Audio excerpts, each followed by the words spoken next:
محبت والے کی طرف سے محبت والوں کے لیے۔ اکثر اوقات سچ کڑوا نہیں ہوتا، سچ بولنے کا انداز کڑوا ہوتا ہے۔ ہم سچ بولنے کے ساتھ ساتھ دراصل دوسرے کو ذلیل کر رہے ہوتے ہیں اور توقع رکھتے ہیں کہ ہماری ذلیل کرنے کی حرکت کو صرف سچ ہی سمجھا جائے۔ اپنے آپ کو ماضی کا قیدی نہ بناؤ، وہ زندگی کا سبق تھا، کوئی عمر بھر کی سزا نہیں۔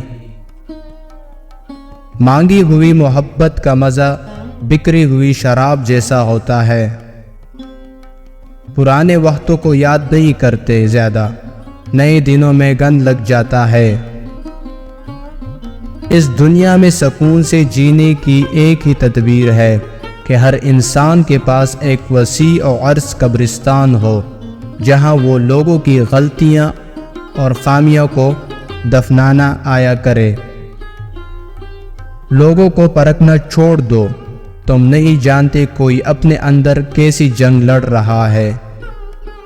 عورت عمر تب غلط بتانے لگتی ہے جب اس کا چہرہ اس کی صحیح عمر بتانے لگے۔ اگر مرد ہوس کا پجاری ہے تو ایسی عورتوں کو بھی توپ کے آگے باندھ کر اڑا دینا چاہیے۔ کتنی نازک ہوتی ہے لڑکیاں، پسند کا سوٹ نہ ملے تو عید نہیں مناتی، مگر ایک ناپسندیدہ انسان کے ساتھ چپ چاپ پوری زندگی گزار دیتی ہے۔ ایک عمر برتنے کے بعد میں نے یہ جانا ہے کہ عورت موم ہے یا پتھر۔ اس کا فیصلہ وہ خود کرتی ہے، کسی دوسرے شخص کو اسے موم یا پتھر کا خطاب دینے کا حق نہیں ہوتا۔ وہ خود چاہے تو محبوب کے اشاروں کے سمت موڑتی رہتی ہے، اور پتھر بننے کا فیصلہ کر لے تو کوئی شخص بھکاری بن کر بھی اس کی ایک نگاہ التفت نہیں پا سکتا۔ جب کوئی مرد کسی عورت کے عشق میں مبتلا ہوتا ہے تو اسے اس عورت کی بھوک مٹانے کا چسکا پڑ جاتا ہے۔